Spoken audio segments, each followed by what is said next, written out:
Continuing with our analysis of the poem Alexander's Feast or the Power of Music, let us examine the themes of the poem. The first is music. As its subtitle announces, Alexander's Feast is a poem about the power of music. The narrative revolves around the song performed by the bard Timotheus and the ways in which it influences the emotions and actions of Alexander the Great and his people. The bard's performance inspires feelings of pride, joy, grief, then anger. Grief यानी कि दुख, proud यानी कि घमंड. It transforms Alexander the Great into a god, then into a mourning man, dukh manata hua aadmi, weeping into his lover's chest, and finally into a furious military general proceeding to burn down his enemy's city. In the finale of the poem, the speaker responds to this extraordinary event by praising the ability of musicians like Timotheus and Saint Cecilia to move their listeners' hearts with music. Narrating Alexander's emotional roller coaster and marveling upon a single musician's capability to influence both the mind and body of a monarch, the speaker prompts the reader to think about the capacities and dangers of music. यानी कि music में कितना बल होता है, कितनी शक्ति होती है और वो खतरनाक भी हो सकती है. In Alexander's feast, music can both raise a mortal to the skies and draw an angel down. यानी कि वो एक इंसान को ईश्वर का दर्जा भी दे सकता है और एक एंजल को, एक परी को धरती पर भी आकर्षित कर सकती है music. Music can be both the sweet pleasure after pain and the rattling peal of thunder that overrides one's sense of reason. यानी कि दर्द के बाद जो आनंद होता है वो म्यूज़िक दे सकता है. साथ ही साथ वही म्यूज़िक बहुत शोर मचाकर, जैसे थंडर यानी कि बादलों की गड़गड़ाहट होती है, वैसा आपको डरा भी सकता है. The poem illustrates that music is political and that it can be used or abused. In Alexander's feast, a single bard with a lyre is enough to trigger the annihilation meaning destruction, यानी कि पूरी तरीके से नष्ट कर देना, of a city. War.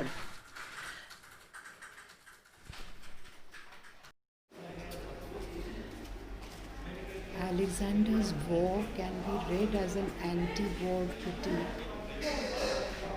Alexander's feast, can be read as an anti-war critique in several ways.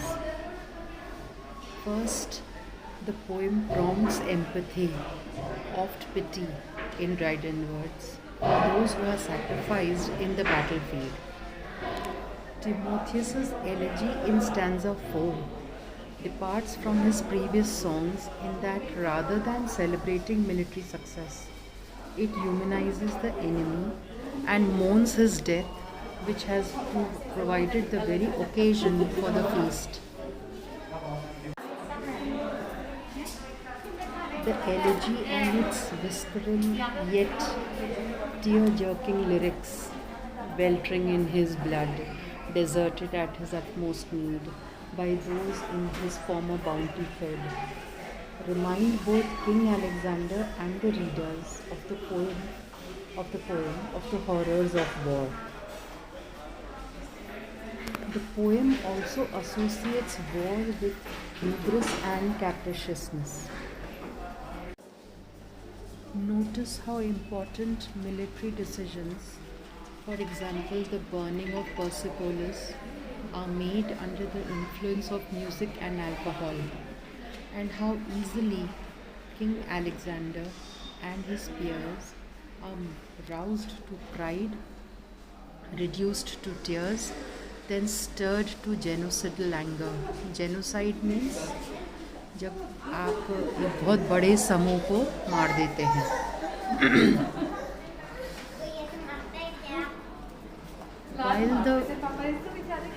While the poem champions the power of art forms such as music to inspire and excite, it also warns against the impulsive and emotional decisions that often initiate war and destruction. Timotheus's lyrics in stanza 5 articulates the anti-war argument of the poem. War, he sung, is toil and trouble, on earth but an empty bubble, never ending, still beginning, fighting still and still destroying. War, as Timotheus sings, is painful, futile, and endless, and military fame is ephemeral. Ephemeral means short-lived, थोड़ी देर के लिए.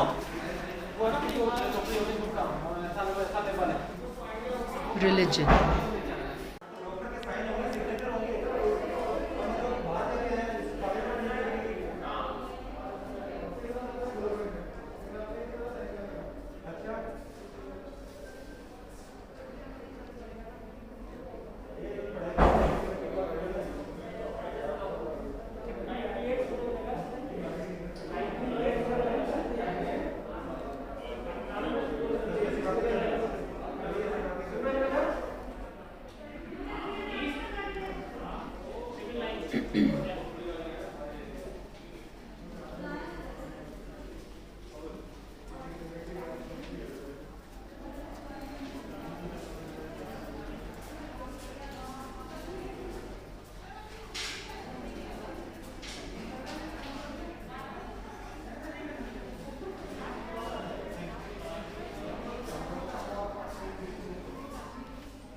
The speaker who narrates this event in 17th century England similarly constructs a hierarchy between their own religion and that of the Macedonian ancients, making a comparison between pagan bard Timotheus and Catholic martyr musician Saint Cecilia.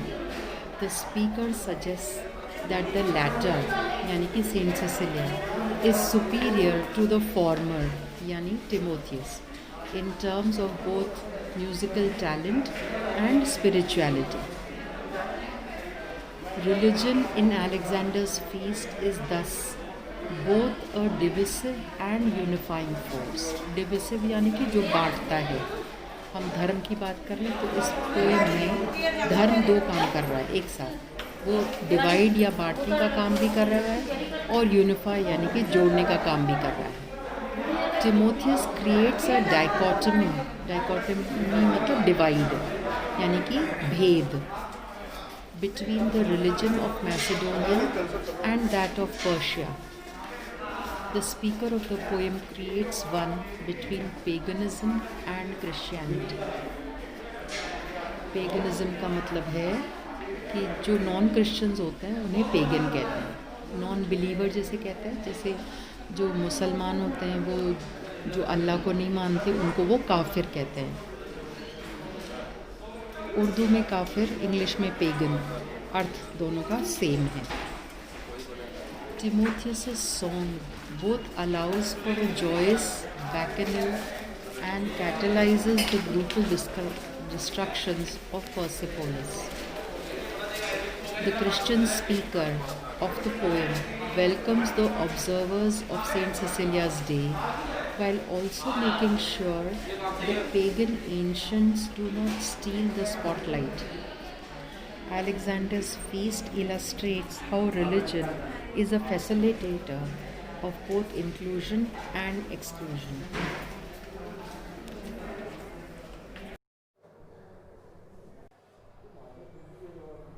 Alexander's feast, or the power of music, symbols, allegory and motifs. Rose and myrtles. These are symbols. Flower symbolism is incorporated into the opening scene of Alexander's feast. In stanza 1, the speaker describes the war heroes as wearing roses and myrtles in their brows. यानी कि पुराने ज़माने में जब कोई जीत होती थी किसी की, चाहे वो युद्ध के मैदान में हो, चाहे वो खेल के मैदान में हो, तो जीतने वाले को एक फूलों से गुथी हुई माला उसके सर पे रखी जाती थी, एक ताज की तरह। और ये माला गुलाबों की या मर्टल्स की बनती थी। और ब्राउ का मतलब होता है फॉरहेड, यानी कि लिलाट। Roses in classical literature are not only associated with love and desire, but are also commonly used as symbols of strength and determination in epic song and poetry. Roses are also often used to celebrate an individual's great achievements, as can be seen throughout the poem, which praises Alexander's military victory. Myrtles represent growth, expansion and conquest. Conquest यानी कि जीत, as well as death and rebirth. Ancient Greeks carried myrtles with them to colonized land to represent their expansion and the new possibilities and opportunities brought about through the new land. Furthermore, the myrtle is closely associated with the rose as a symbol of love, as both roses and myrtles are closely connected to the goddess Aphrodite. यानी कि myrtle और रोज़ एक तरीके से प्यार या मोहब्बत का प्रतीक है. Musical instruments. मोटिफ यानी कि pattern. Musical instruments are a key motif throughout the poem.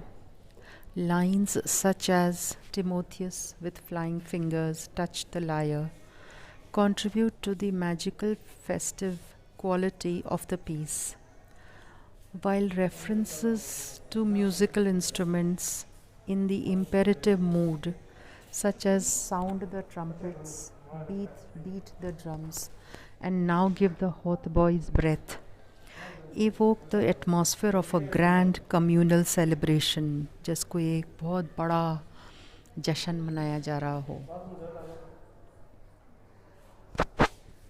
These references to musical instruments not only contribute to the elevated and festive tone of the poem, but also constitute an important theme of the piece.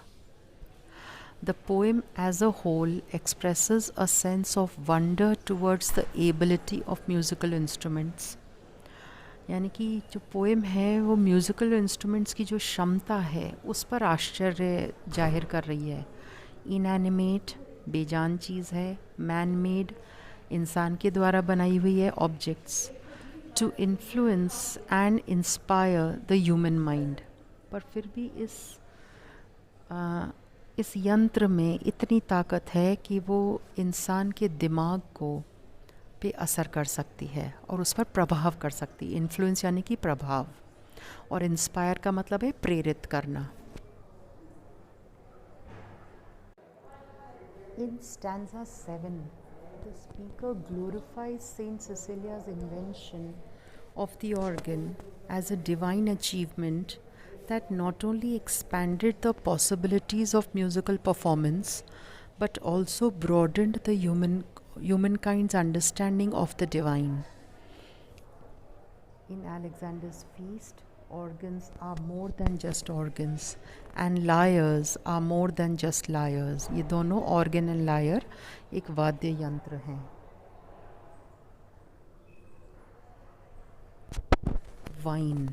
Wine भी एक motif है, यानी कि pattern है जो poem में चल रहा है.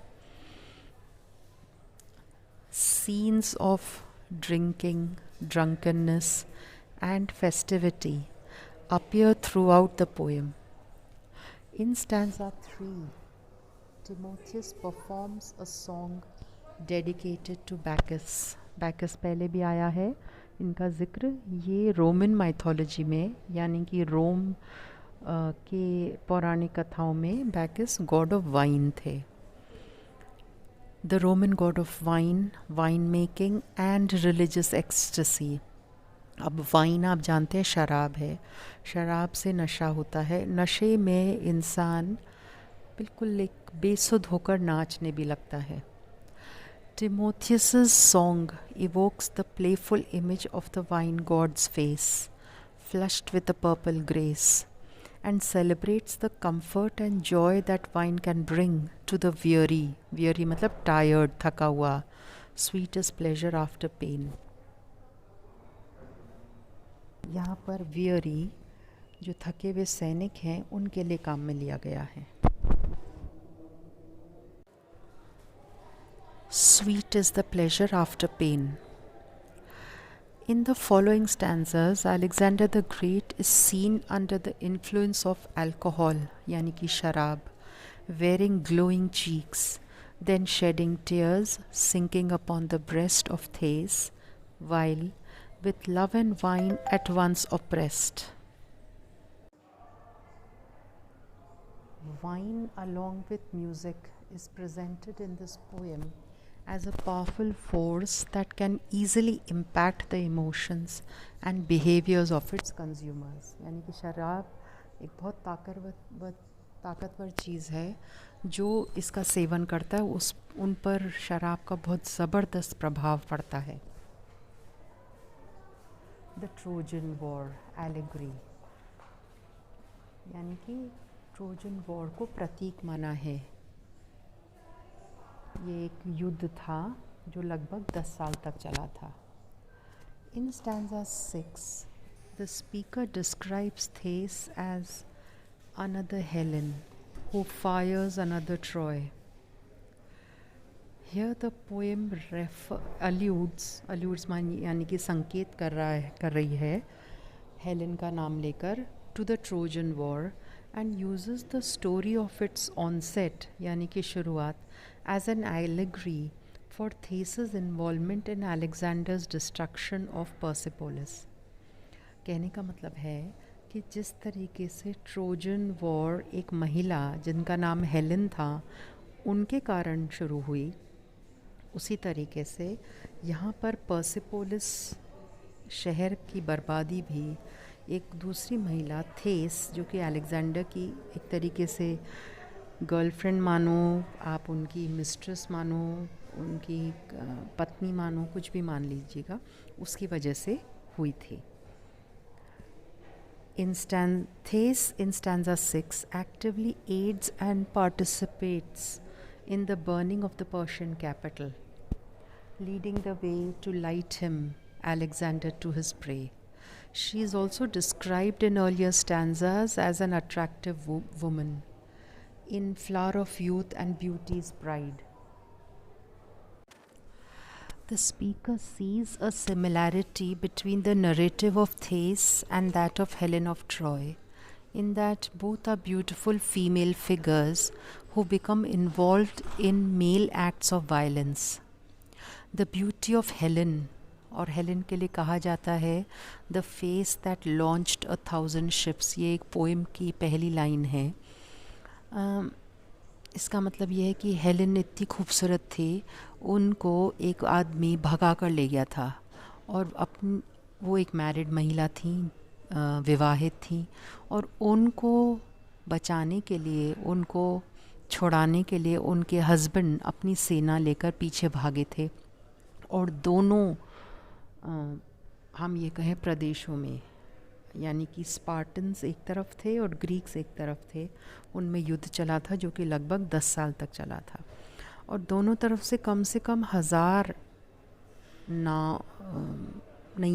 नाव बड़े बड़े युद्धपोत इस्तेमाल किए गए थे, क्योंकि ग्रीस जो है वो मूलतः समुद्री देश है. कई द्वीपों का एक समूह है, तो आसपास समुद्र है उनके. The beauty of Helen leads to a competition among her suitors. Suitors यानी कि जो आदमी उनसे विवाह करना चाहते थे. And her abduction यानी कि उनको अगवा कर लिया गया था by or elopement with Paris is what is known to have initiated meaning started the Trojan War.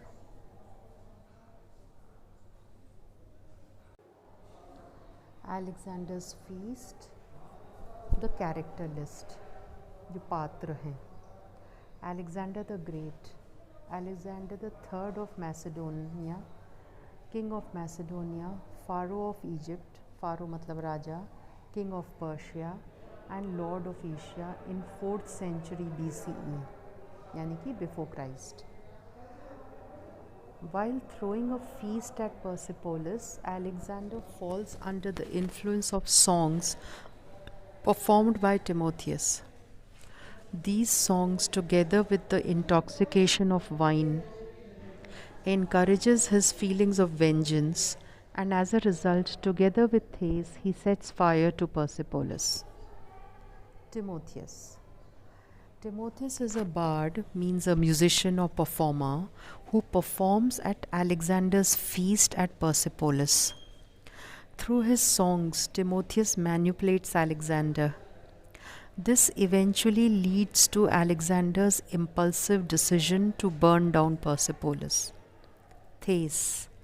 Thais is a beautiful woman in this poem, portrayed as Alexander's lover. Together they set fire to Persepolis.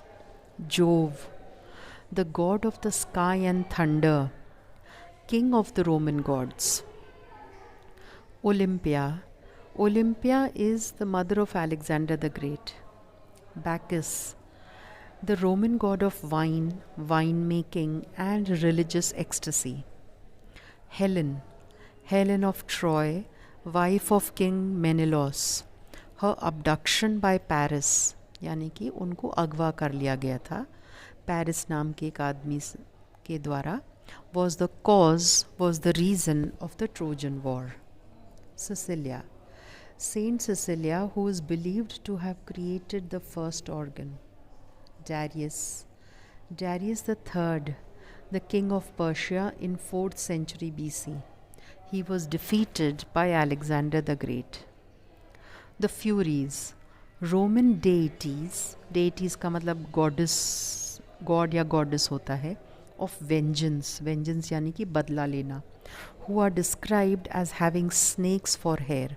उनके sir पर बाल नहीं होते हैं, उनके sir पर सांप होते हैं, जीवित सांप. Grecian ghosts, the spirits of soldiers who died in the battle with Persia and have not been properly buried.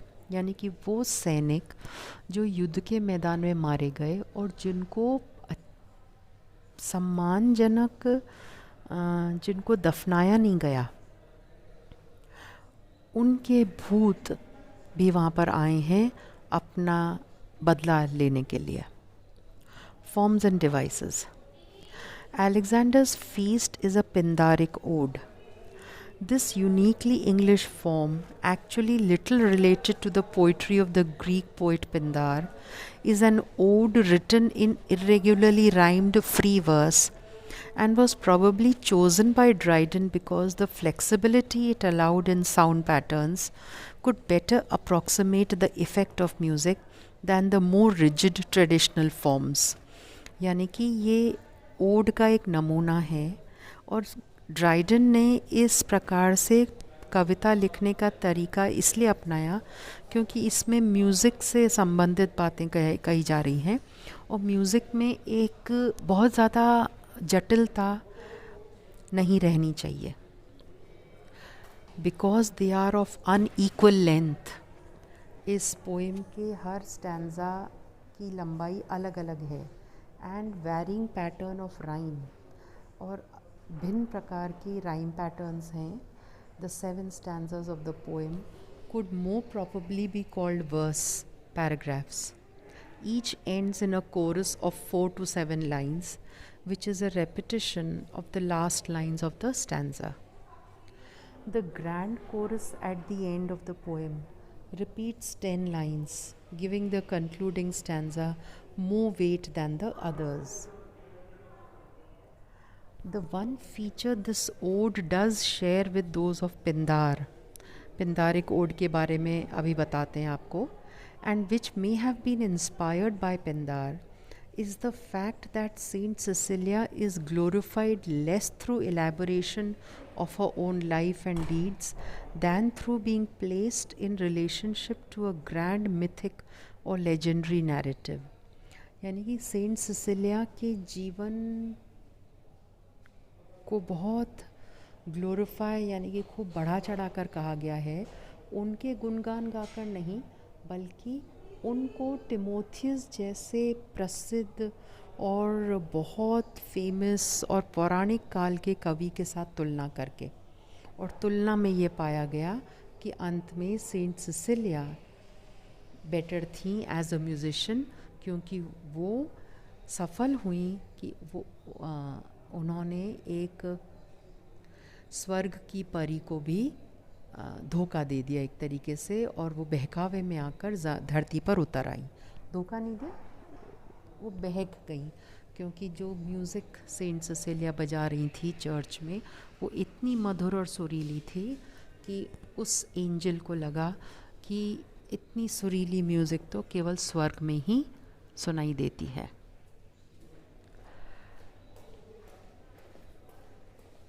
This is a convention यानी कि tradition that works to Dryden's advantage, since the saint's sketchily reported life offers little to work with. The poem not only is about music, but also was intended from the first to be set to music. कि ये केवल संगीत के बारे में नहीं है, बल्कि इसको बनाया ही लिखा ही इस तरीके से गया था कि ये गाया भी जा सके ये poem. Each stanza employs every poetic resource of sound pattern and rhythm to create speed, force, hardness, softness, smoothness और abruptness. Abruptness मतलब जो अचानक से कुछ बात हो। It is as much or more a libretto for music than a poem praising music, and it provides instructions for any musician who would set it to music. The second stanza mentions the lyre, a stringed instrument. The third, the praise of Bacchus, introduces trumpets, drums and hautboys. Hautboys एक प्रकार का instrument होता है जिसको बजाया जाता है मुंह से. The sixth stanza goes back to the lyre. Much of the poem's appeal is the exuberance of the language. Even the softest and most melancholy passages have a quickness and energy that hurry the reader along to the last stanza. In these parts, Dryden employs one resource he has been holding back. The choice and arrangement of vowels and consonants give the lines a gravity यानी कि गंभीरता, and resonance यानी कि गूंज, appropriate to the pipe organ.